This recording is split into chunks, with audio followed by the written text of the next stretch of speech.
14 जून 2020 की सुबह बॉलीवुड के मशहूर अभिनेता सुशांत सिंह राजपूत की मौत की खबर ने पूरे देश को हिलाकर रख दिया। मुंबई के बांद्रा स्थित उनके फ्लैट से उनका शव बरामद हुआ और यह मामला धीरे धीरे कई सवालों और रहस्यों में उलझता चला गया। सुशांत के जीवन के आखिरी 24 घंटे आज भी रहस्य बने हुए हैं। 13 जून की रात उनके फ्लैट में उनके दोस्त और फ्लैटमेट सिद्धार्थ पिठानी, घरेलू सहायक दीपेश सावंत और कुक नीरज सिंह मौजूद थे। उस रात की घटनाओं ने कई अनुत्तरित प्रश्न खड़े कर दिए, जिनका जवाब आज तक नहीं मिल सका। 13 जून के दिन सुशांत बेहद परेशान थे। उन्होंने अपनी बहन से घर छोड़ने को कहा, जबकि वह कुछ दिन और रुकना चाहती थी, लेकिन जबरदस्ती जाने के लिए कहने की वजह आज भी रहस्य बनी हुई है। रात में जब उनके सहायक नीरज ने खाने के बारे में पूछा तो उन्होंने केवल मैंगो शेक पीने की इच्छा जताई। आम घर में नहीं थे, इसलिए नीरज बाजार से आम लाया और मैंगो शेक बनाया। शेक पीने के बाद वे अपने कमरे में चले गए और रात के अंधेरे में यह कहानी धीरे धीरे एक अनजाने मोड़ की ओर बढ़ने लगी। 14 जून की सुबह करीब 6 बजे सुशांत जागे और ठंडा पानी मांगा। कुछ देर बाद वे वापस अपने कमरे में चले गए। सुबह 10 बजे उन्होंने नाश्ते के लिए नारियल पानी, संतरा और केला मंगवाया। नाश्ता उनके कमरे के बाहर रखा गया, लेकिन दरवाजा अंदर से बंद था। दोपहर के खाने का समय हुआ, लेकिन दरवाजा अब भी बंद था। दरवाजा खटखटाने पर कोई जवाब नहीं मिला। फोन कॉल किया गया, लेकिन कोई प्रतिक्रिया नहीं आई। चिंता बढ़ने लगी। चाबी ढूंढी गई, लेकिन वह नहीं मिली। सुशांत की बहन को सूचना दी गई, जिन्होंने दरवाजा तुड़वाने का निर्देश दिया। 11:30 बजे एक चाबी वाला आया और दरवाजा खोला गया। जैसे ही दरवाजा खुला, अंदर का नजारा देखने के बाद पूरा माहौल सन्नाटे में डूब गया।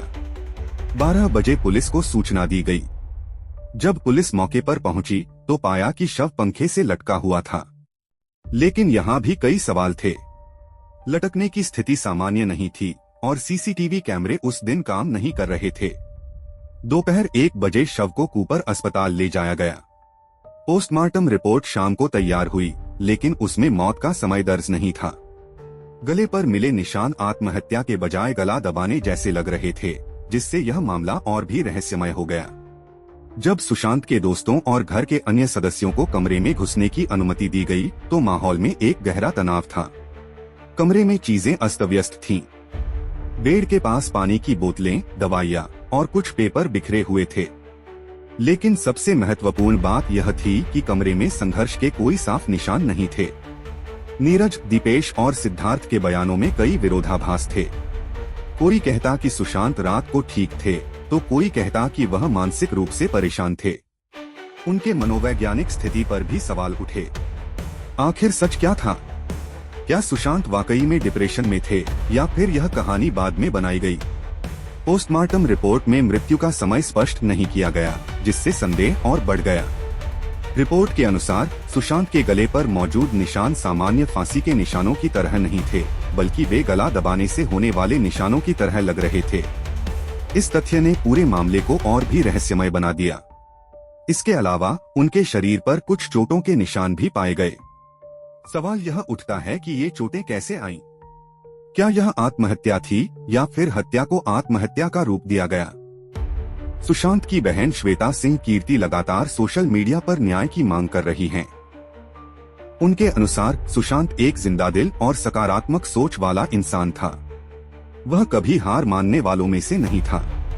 श्वेता का मानना है कि कुछ ऐसा हुआ जिसे छुपाया जा रहा है और उन्होंने इंटरव्यूज और सोशल मीडिया पोस्ट के जरिए न्याय की लड़ाई जारी रखी है। श्वेता ने कुछ महत्वपूर्ण सवाल उठाए हैं। सुशांत कभी भी अपना दरवाजा लॉक नहीं करता था, लेकिन उस दिन दरवाजा बंद था। फ्लैट की चाबी जब लौटाई गई थी तो सुशांत के कमरे की चाबी गायब थी।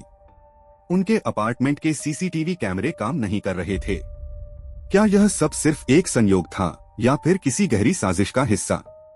पोस्टमार्टम रिपोर्ट के अनसुलझे सवालों ने भी संदेह को और बढ़ा दिया। रिपोर्ट में मृत्यु का समय नहीं बताया गया और गले के निशान गला दबाने के संकेत दे रहे थे। शरीर पर मौजूद अन्य चोटों का भी कोई स्पष्ट जवाब नहीं दिया गया। इन सारे सवालों के जवाब आज भी अधूरे हैं और सुशांत सिंह राजपूत की मौत अब भी एक अनसुलझा रहस्य बनी हुई है। सिद्धार्थ पिठानी, नीरज और दीपेश सावंत के बयान बार बार बदलते रहे। पहले उन्होंने कहा कि सुशांत रात में सामान्य थे, फिर कहा कि वह मानसिक रूप से परेशान थे, और बाद में रिया चक्रवर्ती ने यह दावा किया कि सुशांत को एक अजीब डर सता रहा था। जब पुलिस ने इन सभी से पूछताछ की तो उनके जवाबों में भारी अंतर था। किसी ने कहा कि सुशांत ने सुबह नाश्ता करने के लिए कहा था, तो किसी ने दावा किया कि वह अपने कमरे से बाहर ही नहीं निकले। क्या यह सिर्फ एक संयोग था या फिर कुछ ऐसा था जिसे जानबूझकर छिपाया जा रहा था? सबसे अजीब बात यह थी कि जैसे ही सुशांत का शव पाया गया, तुरंत एम्बुलेंस बुलाई गई, लेकिन डॉक्टर को नहीं। आखिर अगर कोई अपने करीबी को इस हालत में देखे तो क्या सबसे पहले डॉक्टर को नहीं बुलाएगा?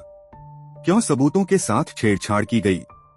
जांच में यह भी सामने आया कि 13 और 14 जून के बीच सुशांत के फ्लैट की सोसाइटी के सीसीटीवी कैमरे बंद थे।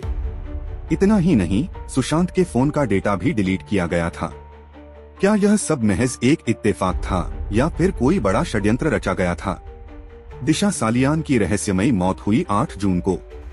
उसी दिन रिया चक्रवर्ती ने सुशांत का घर छोड़ दिया और फिर 14 जून को सुशांत की भी मौत हो गई।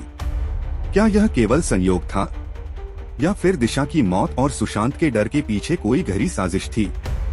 सुशांत सिंह राजपूत की मृत्यु के बाद मामले की गंभीरता को देखते हुए सुप्रीम कोर्ट ने 19 अगस्त 2020 को इसकी जांच केंद्रीय अन्वेषण ब्यूरो यानी सीबीआई को सौंप दी। सीबीआई ने मामले की विस्तृत जांच की, जिसमें उन्होंने कई शहरों का दौरा किया, साक्ष्य एकत्र किए और विभिन्न व्यक्तियों के बयान दर्ज किए। हालांकि जांच के दौरान सीबीआई ने किसी भी निष्कर्ष की सार्वजनिक घोषणा नहीं की। मीडिया रिपोर्ट्स के अनुसार सीबीआई ने कहा कि वे सभी पहलुओं की जांच कर रहे हैं और किसी भी निष्कर्ष पर पहुंचने से पहले सभी तथ्यों की पुष्टि करना आवश्यक है। जब सीबीआई ने जांच शुरू की तो प्रवर्तन निदेशालय यानी ईडी ने भी वित्तीय लेनदेन की जांच की। इसी दौरान ड्रग एंगल सामने आया। रिया चक्रवर्ती और उनके भाई शोभिक चक्रवर्ती पर ड्रग्स खरीदने और सप्लाई करने के आरोप लगे। नारकोटिक्स कंट्रोल ब्यूरो यानी एनसीबी ने इन दोनों को गिरफ्तार किया, लेकिन बाद में उन्हें जमानत मिल गई। इस मामले में बॉलीवुड के कई बड़े नाम भी शामिल हुए। एनसीबी ने श्रद्धा कपूर से पूछताछ की और एक चैट लीक होने के बाद दीपिका पादुकोण से भी सवाल जवाब किए। सबसे बड़ा झटका बॉलीवुड को इस घटना के बाद ही लगा। बॉलीवुड को बॉयकॉट का सामना करना पड़ा, जिससे इंडस्ट्री आज तक पूरी तरह से उभर नहीं पाई है। बॉम्बे हाई कोर्ट में 19 फरवरी 2025 को इस केस की सुनवाई होनी है। क्या हमें कभी सच पता चलेगा या फिर यह मामला भी दूसरे अनसुलझे मामलों की तरह दफन हो जाएगा? सुशांत के फैंस, उनके परिवार और पूरे देश को इंसाफ का इंतजार है। लेकिन सवाल वही है, सच कब सामने आएगा? और अगर यह हत्या थी तो असली गुनहगार कौन है? अगर आपको ये वीडियो पसंद आया हो तो लाइक और सब्सक्राइब जरूर करें। ऐसे ही और रोचक कहानियों के लिए हमारे साथ बने रहिए। मिलते हैं अगले वीडियो में, तब तक के लिए नमस्कार।